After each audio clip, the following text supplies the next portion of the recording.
네, 오늘 보실 말씀은 민수기 12장 1절부터 8절까지 말씀입니다. 우리 화면에 나오는데요. 다 같이 자리에서 일어나셔서 한 절씩 교독하도록 하겠습니다.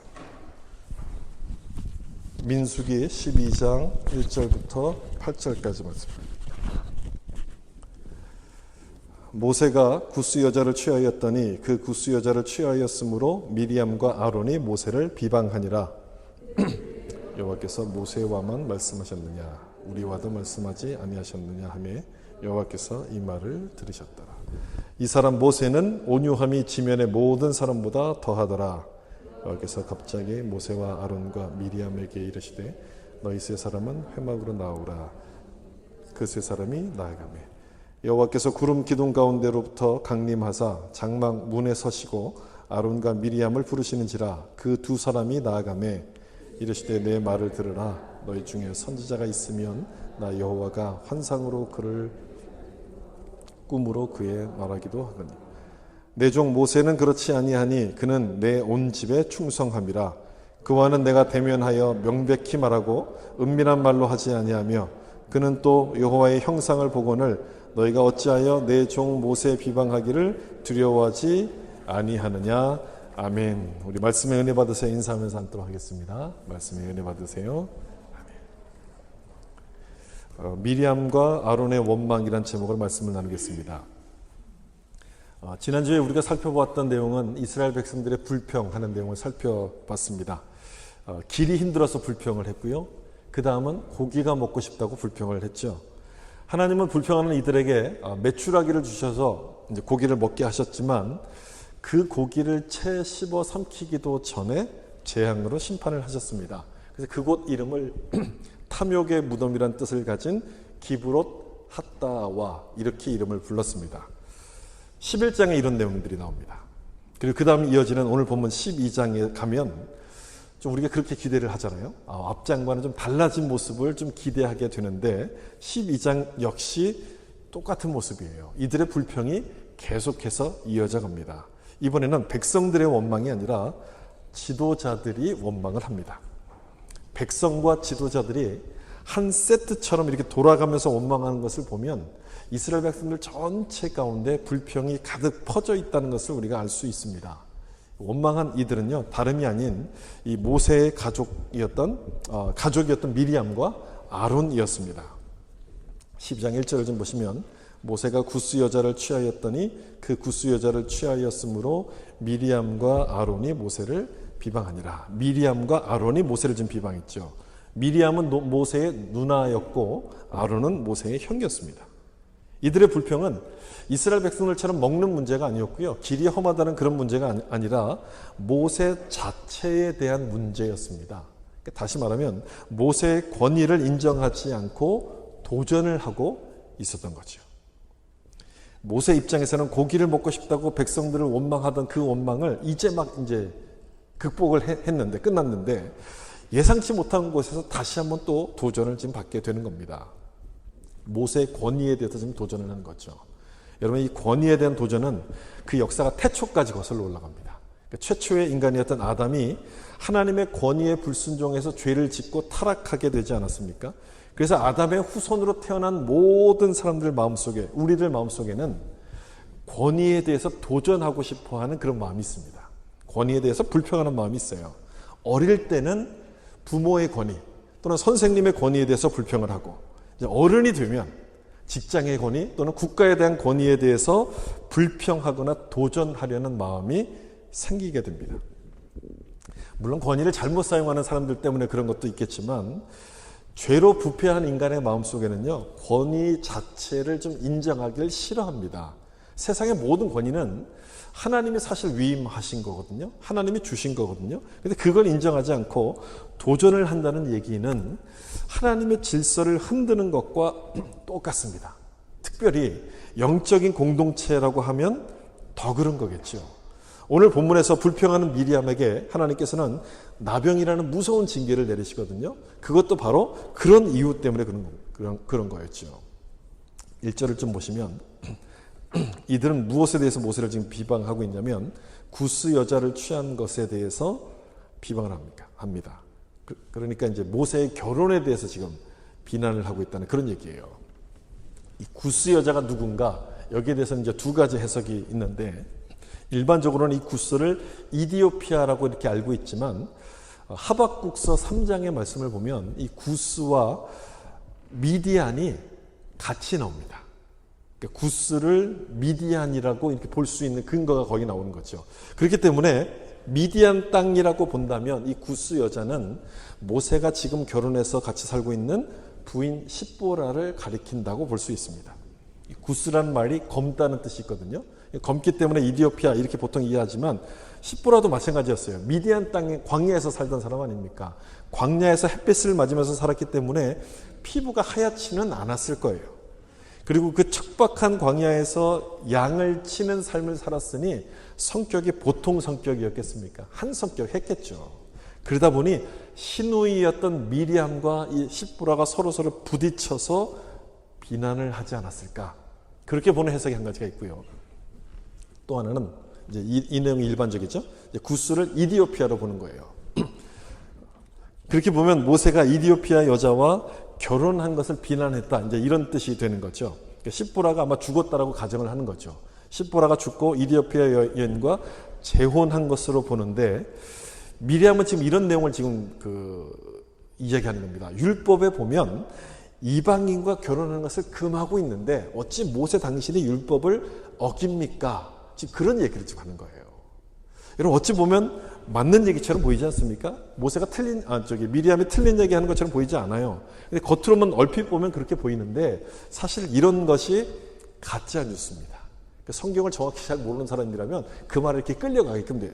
이런 게 가짜 뉴스인데, 율법이 금하고 있는 것은 뭐냐면 우상을 숭배하는 가나안 족속과의 결혼을 금한 거예요. 그러니까 이스라엘 백성들이 가나안 땅으로 들어가니까 거기 있는 족속과 결혼하지 말라, 이런 말씀이에요. 외국인과의 결혼을 금한 것이 아니었음에도 불구하고 지금 이렇게 얘기를 하는 거예요. 미리암이 그걸 몰랐겠습니까? 몰랐을 리가 없죠. 그럼에도 불구하고 왜 이 문제를 거론하면서 모세를 비난하는가? 다른 데 목적이 있었던 거예요. 진짜 목적은 다른 데 있었어요.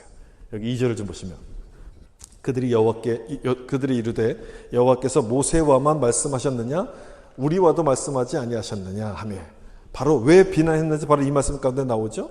모세하고만 말씀한 게 아니고 나하고도 하나님이 말씀하셨다. 모세 당신만 리더가 아니라 나도 리더이고 내가 당신보다 훨씬 더 뛰어나다는 것을 말하고 싶었던 거예요. 이게 진짜 목적이었죠. 나보다 잘난 사람을 인정하지 않는 것을 가리켜서 교만이라고 보통 이야기하죠. 교만.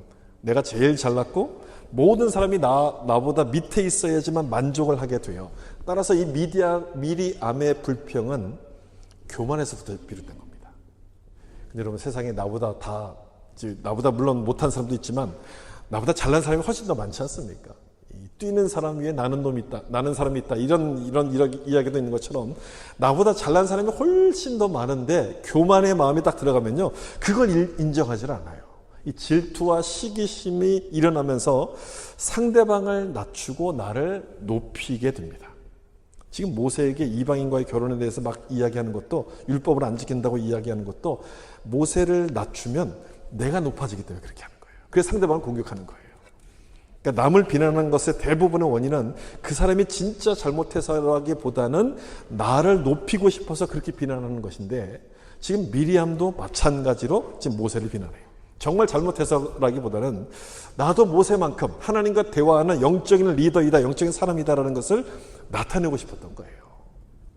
사실 이 미리암의 말이 틀리진 않습니다. 이스라엘 백성들은 미리암을 어떻게 생각했냐면 여선지자로 생각했거든요. 그러니까 하나님의 사람이라고 생각했어요.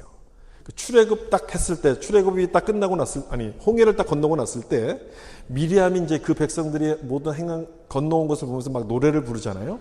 이 노래를 성경이 기록합니다. 기록하면서 이 미리암을 가리켜서 선지자 이렇게 불러요. 하나님의 계시를 받았고 환상을 보았기 때문에 모세보다 못하다라고 이야기할 수 없는 그런 위치에 있었다는 거예요. 그리고 모세를 시기했던 결정적인 이유가 하나가 있어요. 그게 뭐냐면 미리암이 모세의 누나였기 때문에 그래요. 누나. 그것도 보통 누나가 아닙니다. 아주 굉장한 누나예요. 여러분, 모세가 태어났을 때를 좀 생각해 보세요.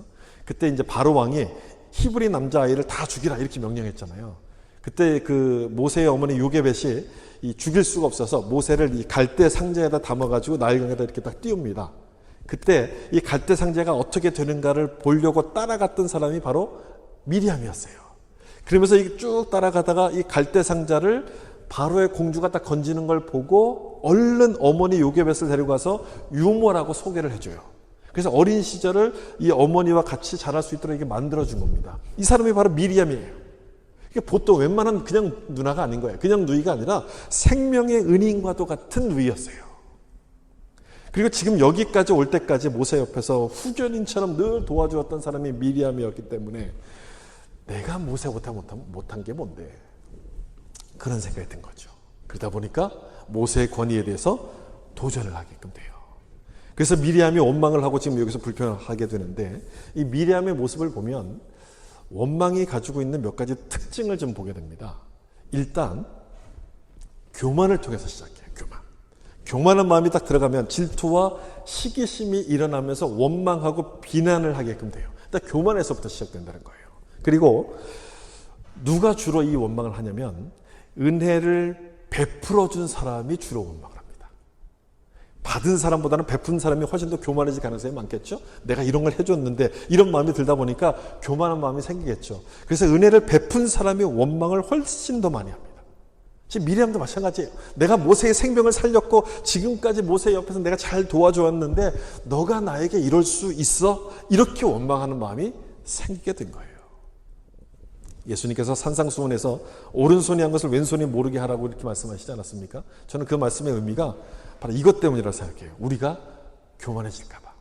내가 혹시라도 교만해질까 봐. 우리는 내가 받은 것은 잊어버리고 베풀어 준 것은 꼭 기억합니다. 아주 희한해요. 우리가 엄청나게 많이 받았는데 받은 건 다 잊어버려요. 그리고 베풀어 준 것만 기억하면서 괜히 해줬어. 저런 사람인데 괜히 해줬어. 이렇게 상대방을 비난하기 시작해요. 그런데 여러분 생각해 보세요. 우리가 주님께로부터 받은 것 이게 얼마나 많습니까? 그 모든 은혜들을 생각해 보면 괜히 해줬다라고 이야기할 수가 없는 거예요. 그래서 원망은 교만에서부터 시작하고요. 또 하나 원망의 특징은 가까운 사람을 대상으로 원망합니다. 가까운 사람. 나하고 상관없는 저 멀리 사는 사람을 원망하는 사람은 아무도 없어요. 여러분 하다못해 대통령을 욕해도 우리는 누구 대통령을 욕합니까? 여기 살아도 한국 대통령을 욕하지 캐나다 이 수상을 욕하는 사람들이 있습니까? 잘 없어요. 아프리카 살고 있는 대통령을 욕하지 않아요. 그 사람들은 나하고 상관이 없기 때문에 비난할 이유도 없는 거예요. 그래서 가까운 사람, 나와 상관이 있는 사람들을 비난하게 되는데 이게 참 생각해보면 생각할수록 아이러니한 부분이에요. 나와 가까운 사람이라면 여러분 잘해줘야 되는 거 아닙니까? 더 많이 이해해줘야 되는 건 아닙니까? 그래서 자꾸 비난을 해요. 그 사람들, 가까운 사람을요. 왜 비난하느냐? 내가 베풀어 준 것을 자꾸 기억하니까. 나에게 해준 것, 나에게 받은 것은 잊어버리고 자꾸 베풀어 준 것만을 기억하다 보니까 가까운 사람을 원망하게 되는데 그렇게 비난거리를 찾으려고 하다 보면 아무리 훌륭한 사람이라도 한순간에 죄인이 됩니다. 한순간에 죄인이 돼요. 모세도 보세요, 여러분. 모세도 하나님이 인정하신 온유한 사람이거든요. 그런데 미리암이 지금 모세의 허물을 찾아서 지금 비난하고 있는 것 아닙니까? 그러므로 가까운 사람에 대해서 자꾸만 비난하는 마음이 생기고 당신이 나에게 그럴 수 있어? 뭐 저 사람이면 나에게 이럴 수 있을까? 이런 마음이 자꾸 생긴다면 여러분 빨리 깨달으셔야 돼요. 아, 내 속에 교만이 지금 싹트고 있구나. 내가 교만해졌구나라고 생각하시고 빨리 돌아서셔야 돼요. 사탄의 계략에 넘어가서 하나님이 세운 이 권위에 도전하는 잘못을 범하지 않도록 우리가 조심을 해야 됩니다. 또 하나 원망은 전염성이 있어요. 전염성. 지난주에도 고기 먹고 싶다는 몇몇 사람들의 불평이 온 이스라엘 백성 전체에다 이렇게 딱 퍼지는 것을 보지 않았습니까? 이 미리암의 원망도 마찬가지였어요. 미리암이 원망하니까 누가 거기에 동조하냐면 아론이 거기에 동조합니다. 전염이 된 거죠.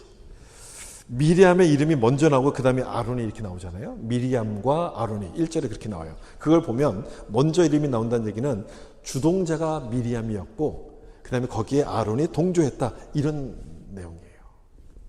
사실 이 아론이라는 사람은 지금 연구 대상, 굉장히 좀 연구할 만한 사람인데 아론이 하는 행동들을 쭉 보면요. 자기 생각이 별로 없습니다. 자기의 특별한 딱 신념, 줏대 이런 게 별로 없어요. 시내산에서 보세요. 모세가 시내산 위에서 율법을 받고 있는 동안 이스라엘 백성들이 막 금송아지를 만들어내라 이야기할 때 아론은 아무 말 하지 않고 금송아지를 만들어줍니다. 뭐라고 얘기해야 되는데 아무 말도 하지 않아요. 자기 생각이 없어요. 자기 생각이 없다 보니까 남들이 이야기하는 대로 그냥 끌려가는 사람인데 이번에도 마찬가지예요. 이번에도 미리암이 하는 말을 듣고는 그 말에 끌려가요. 그렇지, 내가 형인데, 내가 모세보다 말도 훨씬 잘하고 내가 리더십도 있는데 이렇게 되면 안 되는 거지. 그렇게 생각하다 보니까 모세의 권위를 인정하지 못하고 비난하기 시작해요. 내가 모세보다 위로 올라가야지, 아마 이런 생각들이 들었던 거예요. 조금 전에 설명드린 것처럼 이 모세와 아론은 모두가 다 이스라엘 백성들의 지도자였습니다. 모세처럼 하나님이 세웠던 영적인 영적인 리더가 맞습니다. 그렇다면 이 세 사람이 서로 협력을 하면 되는데 이 사람들은 모세를 비난해요. 그러면서 하나님이 세운 권위에 대해서 도전을 하기 시작합니다. 왜 그랬을까? 이유가 도대체 뭘까? 내가 높아지고 싶다는 교만 때문인 거예요. 교만한 마음이 생기니까 나를 과대평가하면서 하나님은 나에게도 말씀하신다 라면서 모세의 권위에 대해서 도전하기 시작해요. 근데 여러분, 중요한 것은 뭐냐면 그 모세의 권위를 누가 주셨는가 하는 부분이에요. 누가 주셨습니까? 이 모세의 자리를요. 하나님이 주신 것 아닙니까? 모세의 능력이 뛰어나건 뛰어나지 않건 그건 중요하지 않습니다. 그것보다 중요한 것은 뭐냐면 하나님께서 그 일을 맡기셨고 그 자리가 하나님의 뜻이었다는 거예요. 그런데 모세의 권위에 도전한다는 것은 결국 누구에게 도전한다는 얘기가 되냐면 하나님에 대해서 도전한다, 이런 얘기가 돼요. 교만이 여러분 그래서 무서워요. 하나님이 교만한 자를 제일 싫어하신다고 말씀하는 것이 바로 이거예요. 하나님께도 도전하는 일이 되기 때문에 그렇다는 거예요. 하나님이 세운 모세를 교만한 마음이 생기면 그냥 내 동생으로만 봐요. 내가 코 올리겠대, 내가 다 키웠지, 내가 키운 동생이라고 생각하면서 가볍게 여겨요. 그랬으니 근거 없는 이야기를 가지고 모세를 막 비난하기 시작하고 모세를 비난하는 것이 하나님의 권위에 대한 도전이라는 것을 꿈에도 생각하지 못해요. 그걸 깨닫지 못해요. 이게 교만이거든요, 여러분. 교만이 딱 생기면요, 생각이 굳어버려요. 마음이 굳어버려요. 그래서 성경에서는 나를 낮추고 남을 낮게 여기라, 높이라, 이렇게 성경은 말씀하는데 교만한 마음이 생기면 이게 뒤집어져요. 반대가 돼요. 남을 낮추고 나를 자꾸 높이기 시작해요. 남을 과소평가하고 나를 과대평가하기 시작해요. 여러분, 혹시 여러분들 마음 가운데 남을 자꾸만 낮추고 나를 높이는 마음이 생긴다면 하나님이 기뻐하시지 않는 교만이라는 것을 빨리 캐치하셔야 돼요. 빨리 깨닫고 다시 겸손으로 돌아설 수 있도록 노력하셔야 돼요. 하나님께서 왜 교만한 자를 낮추시고 겸손한 자를 높이시는지를 깨닫고 겸손에 힘쓰는 모습이 우리 안에 있어야 된다는 거죠. 이제 그럼 여기에 대해서 모세가 어떻게 반응하는가를 좀 보세요. 12장 3절 같이 한번 읽어보겠습니다. 이 사람 모세는 온유함이 지면의 모든 사람보다 더하니라. 모세의 반응이 나오지 않고요, 뜬금없이 모세가 온유한 사람이다, 이런 말씀이 여기서 갑자기 나와요. 아마 모세도 이 문제로 충격이 굉장히 컸을 거예요. 이스라엘 백성들의 그 원망 때문에 얼마나 힘들었겠습니까? 근데 그 원망을 겨우 잠재웠는데 이제는 누나와 형들이 나서가지고 자기를 막 공격해요. 비난해요.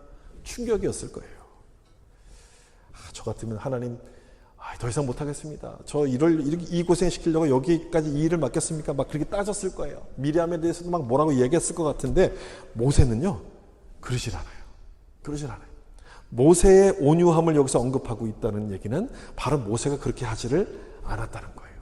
결혼 문제를 거론하면서 인신공격을 당하는 상황에서도 맞서지 않습니다. 참습니다. 얼마나 힘들었겠습니까? 참기가. 그럼에도 불구하고 이 문제에 대해서 분노하지 않고요, 절제합니다. 인내합니다. 여기 한글 성경에서 온유라고 되어 있지만 영어 성경에 보시면요, 여기 humble라고 되어 있어요. 험블이 겸손을 의미하는 것 아닙니까? 온유가 바로 겸손을 의미하는 거예요. 교만은 나를 높이고 다른 사람을 낮추지만 겸손은 반대예요. 나를 낮추고 다른 사람을 높이는 게 겸손이에요. 나를 비난한다 할지라도 그 사람들에 대해서 내 감정으로 그대로 받아치지 않아요. 그러니 겸손이 얼마나 힘든 거겠습니까? 겸손은 절대 쉽지가 않아요. 인간의 힘으로는 좀 불가능한 것 같아요. 원래 사람들은 지금 따지는 걸 좋아하지 않습니까? 자꾸 따져야지 내가 더 높아져 보이기 때문에 사람들은 따지는 걸 굉장히 좋아하는데 겸손은 그거를 포기하게 만드는 거예요. 그걸 하지 말라고 말하는 게 겸손이에요. 그러니 여러분 쉽겠어요? 쉽지가 않죠. 자꾸만 내가 이기려고 그래서 따지려고 하고 뭔가 좀 이의를 제기하고 하는데, 정말 겸손한 사람은 하나님께 모든 것을 다 맡겨요. 판단하실 거라고 믿고 하나님 내 감정을 절제하고서 그렇게 참아내는 겁니다. 이게 정말 겸손한 사람이에요. 아마 모세가 그런 마음이었기 때문에 미리암이 누나였고 아론이 형이었음에도 불구하고 모세에게 이 모든 일을 하나님이 맡기셨던 것 같아요. 동생일지라도 겸손하고 온유한 마음이었으니, 그래서 하나님이 맡길 만한 그런 모습 아니었겠습니까? 이 본문에 나온 모세를 보면 이 온유가 뭔지를 좀 생각하게 되는데요. 여러분, 일단 온유는요, 약한 게 아닙니다. 그리고 비굴한 거 이런 게 아니에요. 약하거나 비굴하다는 뜻이 아니에요. 온유가 좀 이렇게 부드럽고 뭘 잘 참고 이런 것을 의미하다 보니까 약하다고 생각하기가 참 쉬운데, 모세는요 절대 약한 사람이 아니에요. 최강대국 애굽의 바로 왕과 한판 붙을 정도로 모세는 굉장히 강한 사람이었어요. 또한 이스라엘 백성들을요 40년 동안 이 광야를 이끌었던 사람이 바로 모세 아닙니까? 여러분, 이스라엘 백성들이 얼마나 참 이 변덕이 심한 사람이에요. 이스라엘 백성들처럼 참 불평이 얼마나 많은 사람도 없는 것 아닙니까? 그런데 이런 사람을 40년 동안 이끌었다면 절대 모세는 약한 사람일 수가 없어요. 아주 강한 사람이에요. 그리고 미리암과 아론의 이 비난에도 아무 말도 하지 않아요. 굴욕을 당하는 것처럼 보이지만 실은 그 모습이 이 문제를 다루는 모세의 온유한 태도였어요. 모세의 온유한 태도. 상대방이 힘으로 밀어붙이고 인신공격을 할 때 그냥 당하고만 있었던 것이 아니라 그렇게 참아내는 것이 온유한 태도로서 지금 이 문제를 대처하고 있었다는 거예요. 그게 모세의 방식이었어요. 여기 3절에 모세의 온유를 하나님께서 칭찬하고 계신 것은 그 모습을 우리도 배우기를 원하셔서 칭찬하고 있는 것 아니겠습니까? 우리도 이런 모습을 배우라는 말씀인데, 그러면 어떻게 모세가 이렇게 온유함을 가지고 대했을까? 이 부분을 좀 생각해 봐야죠. 어떻게 모세가 이렇게 온유했을까? 두 가지 때문이라고 생각해요. 첫 번째는요, 하나님의 주권을 믿은 거예요. 하나님의 주권을 믿었어요. 지금 이 상황이 하나님도 아시는 상황이고 하나님께서 이끌어 가신다, 하나님께서 통제하신다는 사실을 믿은 거예요. 그게 하나님의 주권 아닙니까? 이걸 믿었기 때문에 온유한 마음이 있었던 거예요. 그 하나님의 주권을 딱 믿으니까 아마 이렇게 생각했을 거예요. 미리암과 아론이 나를 비난하는 것은 어쩌면 하나님이 시키신 것일지도 모른다. 하나님이 모든 상황을 통제하시니까 하나님이 시키신 것일지도 모른다라고 생각을 했습니다. 그렇다면 이 미리암에 대해서 무언가 이게 따지는 것이 합당한 거겠습니까? 따질 수가 없죠. 가만히 있는 거예요. 하나님은 선한 사람을 통해서도 역사하시지만 때로는 악인들을 통해서도 당신의 뜻을 이루시는 거죠. 나의 대적을 통해서도 하나님의 뜻을 이루어 가시는데 내가 그걸 깨닫지 못하고 예민하게 반응한다면 오히려 내가 하나님을 대적하는 것이 아니겠는가? 그러므로 모세는 아무 말도 하지 않아요. 참아요. 미리암의 비난이 터무니없는 것이고 참 말도 안 되는 인신공격이지만 하나님의 주권을 믿고 참아요. 아마 또 이렇게 생각했을지 몰라요. 어쩌면 이 상황이 나 대신에 아론과 미리암을 리더로 세우시려고 하는 것일지도 모른다. 아마 이렇게 생각했을지도 몰라요. 그랬으니 가만히 있었겠죠? 아니었으면 뭔가 좀 이야기했을 텐데 가만히 있었어요. 또 반대로도 생각했을 거예요. 하나님이 주권으로 나를 지켜주신다면 아론과 미리암이 저렇게 아무리 뛰어도 아무 소용없는 일이다. 이건 이제 이변이 일어날 수 없는 것이다. 아마 이렇게 믿었을 겁니다. 그래서 모세는요, 느긋합니다. 느긋해요. 여러분, 이 상황에서 모세의 모습을 보면 참 답답하지 않습니까? 왜 답답하게 아무 말도 안 하는 거지? 뭐라고 좀 이야기해야지. 그렇게 보이지만 모세가 믿었던 건요, 하나님의 주권을 믿은 거예요. 주권을 믿었기 때문에 미리암의 비난에 대해서도 개의치 않고 온유함을 가지고 쭉 대합니다. 온유함. 여러분, 이 온유한 태도 어디서 좀 본 것 같지 않습니까? 거짓으로 모함하고 고소하는 자를 향해서 아무런 변명도 하지 않습니다. 부당하게 대한다 할지라도 거기에 맞서지 않고 온유함으로 대하셨던 분이 한 분이 계셔요. 자신을 십자가에 못 박는 그런 사람을 향해서도 저들을 용서해달라고 기도하셨던 분, 여러분, 그분이 누굽니까? 예수님이죠.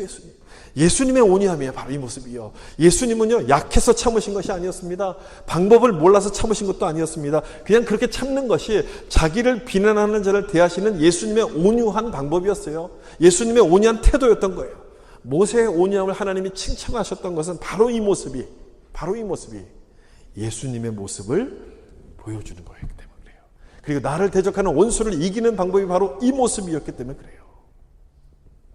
나중에 하나님께서 미리암에게 나병으로 책망을 하시거든요. 그때 나병에 걸려서 고생하고 있을 때 모세가 하나님께 기도해요. 하나님 치료해달라고, 저 사람을 불쌍히 여기고 용서해달라고 그렇게 기도해요. 자기를 그렇게 공격한 사람인데, 자기를 대적하는 이 원수를 품어주고 용서하는 모습을 보여주는데 예수님과 똑같은 모습을 여기서 보여줘요, 모세가. 어떤 분들은 하나님께서 모세의 편을 들어주시니까 야, 모세 참 부러운 사람이다, 모세 좋겠다, 이렇게 생각할 수도 있겠지만, 여러분 이걸 좀 잘 보셔야 됩니다. 모세의 손을 들어주신 것만큼 하나님은 모세에게 더 많은 책임을 요구하세요. 더 많은 책임.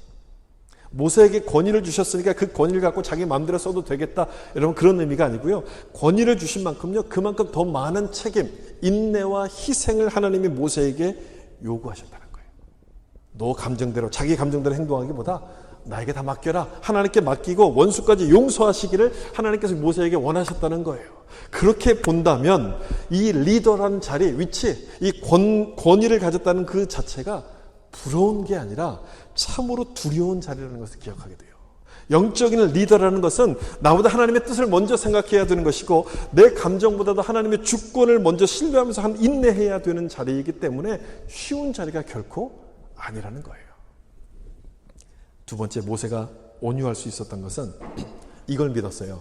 하나님이 나를 지켜주신다, 이걸 믿은 거예요. 첫 번째는 하나님의 주권을 믿었죠. 두 번째는 하나님이 나를 지켜주신다는 사실을 믿었습니다. 그렇기 때문에 아무 말도 하지 않아요. 자기를 방어하지도 않고 자기를 변호하지도 않아요. 여기에도 하나님의 뜻이 있기 때문에 나를 지켜주실 거다라고 생각해서 자기 스스로를 변호하지 않습니다. 터무니없는 말로 인신공격을 당하고 있는데도 불구하고 묵묵하게 참아요. 그런데 여러분, 여기서 이 상황에서 하나님이 지키신다는 것을 믿지 못한다면 그럼 어떻게 할까요? 하나님이 나를 지키신다는 것을 믿지 못하면 어떻게 할까? 이 상황에서요, 자기를 방어하려고 하겠죠. 누군가 내 권리를 침해하고 나를 공격하기 시작하면 내 권리, 명예가 훼손되면 안 되니까 목청을 높여서 막 방어할 거예요. 내가 이런 사람이라고 막 변호할 거예요.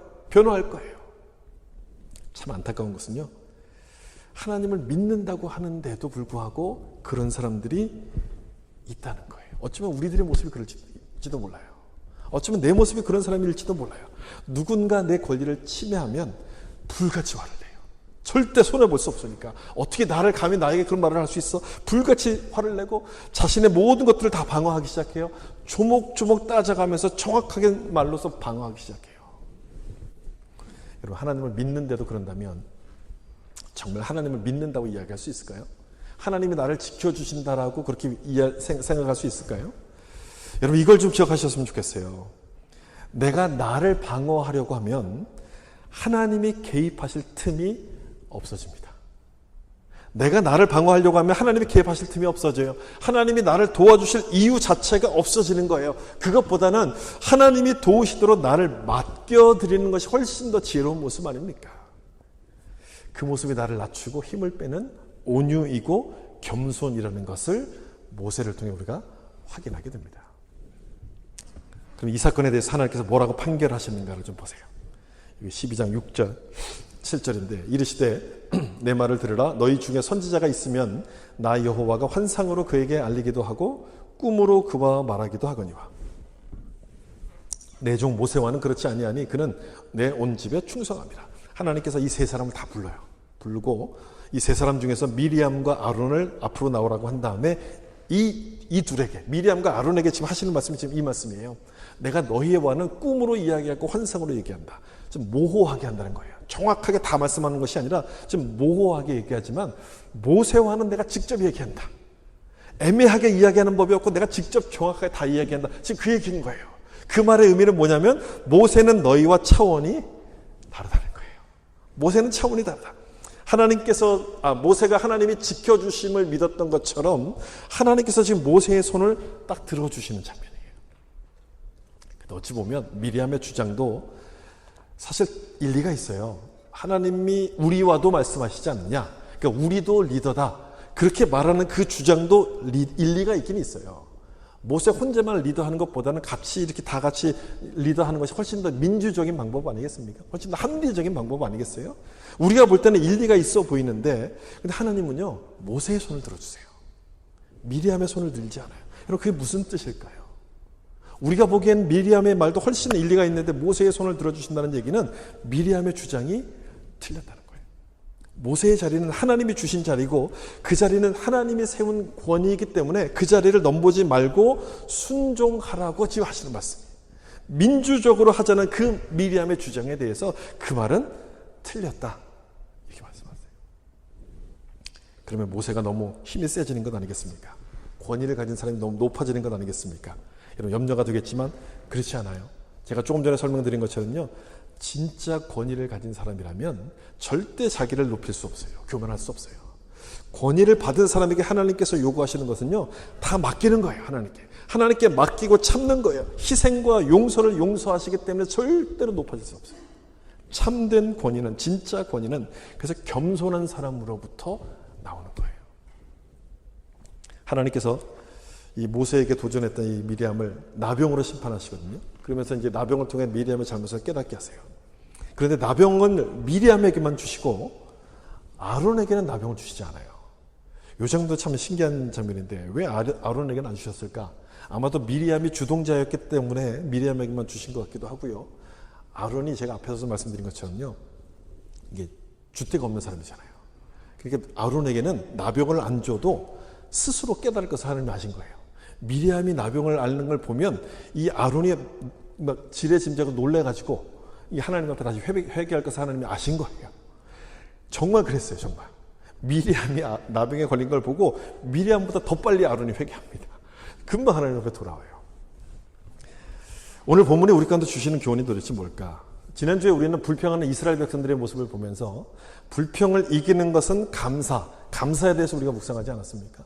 우리에게 만족을 주시는 분은 하나님이신 것, 그것을 믿고 감사하게 될 때 불평을 이긴다는 말씀을 우리가 보았는데 오늘 본문 미리암의 원망을 보면서 우리가 생각할 것은 도대체 뭘까요? 여러분 미리암의 원망이 어디서부터 시작합니까? 교만한 마음 아닙니까? 나도 리더라는 그 교만한 마음에서부터 비롯됐기 때문에 그 교만을 이겨야 된다는 거예요. 교만한 마음을 내버려 두면 안 된다는 거예요. 교만을 이길 수 있는 마음은 교만과 반대가 되는 마음을 갖는 것인데 그게 뭐겠습니까? 겸손인 거예요. 교만을 이길 수 있는 것은 겸손이에요. 겸손을 우리가 묵상해야 돼요. 제가 소도에서 말씀드린 것처럼 우리 마음속에는요, 모든 사람의 마음속에는요, 권위에 대해서 도전하고 싶은 교만이 있어요. 저도 마찬가지고요. 여러분 모두가 다 마찬가지예요. 누구도 예외가 없습니다. 따라서 이 권위에 대해서 순종하는 그 겸손한 마음을 우리가 구해야 돼요. 모세처럼 온유한 마음, 겸손한 마음을 가져야지만 원망과 불순종의 유혹을 우리가 이길 수가 있게 되는 거예요. 저는 미리암이 나병에 걸렸다고 말씀드렸잖아요. 이 미리암이 나병에 걸린 것은 이런 의미라고 생각해요. 그 모습을 보고 이스라엘 백성들 속에 잠재되어 있었던 미리암의 가능성을 버리라고 하나님께서 그렇게 보여주신 것 같아요. 미리암의 가능성을 버리라고 그렇게 미리암에게 나병을 주신 것 같아요. 원망이라는 것이 전염이 되는 거라고 말씀드렸잖아요. 전염이 되기 때문에 미리암이 도전하는 그 모습을 보고 모세의 권위에 대해서 도전하려고 했던 사람들이 틀림없이 있었을 겁니다. 틀림없이. 하나님은 그래서 그걸 깨닫게 하시려는 거예요. 미리암에게 나병을 주셔서 7일 동안 밖에 떨어져서 회개하고 있었거든요. 그 모습을 이스라엘 백성들로 하여금 보도록 하신 겁니다. 그걸 보면서 내 안에도 미리암의 가능성이 있구나. 내 안에도 잠재되어 있는 미리암의 가능성이 있음을 보고 겸손할 것을 하나님이 말씀하는 거예요. 내가 권위 아래에 있는 사람이라면 순종하기를 힘써야 되는 것이고 내가 권위를 받은 사람이라면 모세처럼 온유하기를 힘써야 된다. 이걸 하나님이 말씀하시는 거죠. 그렇습니다. 여러분, 사람들은요 실력을 키우려고 노력합니다. 사람들은 실력을 키우려고 노력하지만 오늘 본문을 보면 실력보다 중요한 것은 태도가 중요하다는 것을 말씀해요. 태도, 겸손과 온유함의 태도가 교만을 이기는 실력이 된다. 따라서 실력보다 태도가 중요한 것이고 좋은 태도야말로 곧 우리의 실력이 된다는 것을 말씀하는 거예요. 여러분 그걸 기억하시고 우리가 겸손하기를 노력할 때 내 속에 있는 이 미리암의 가능성들이 다 물리치고 사라지고 모세처럼 온유한 자가 될 줄로 믿습니다. 그런 자에게 더 큰 권위를 주셔서 하나님의 뜻을 이루도록 역사하지 않겠습니까? 여러분 모두가 다 그렇게 하셔서 온유와 겸손으로 내 속의 미리암을 물리치시고 하나님을 기쁘시게 하는 자들이 될 수 있기를 예수님의 이름으로 축원합니다. 기도하겠습니다.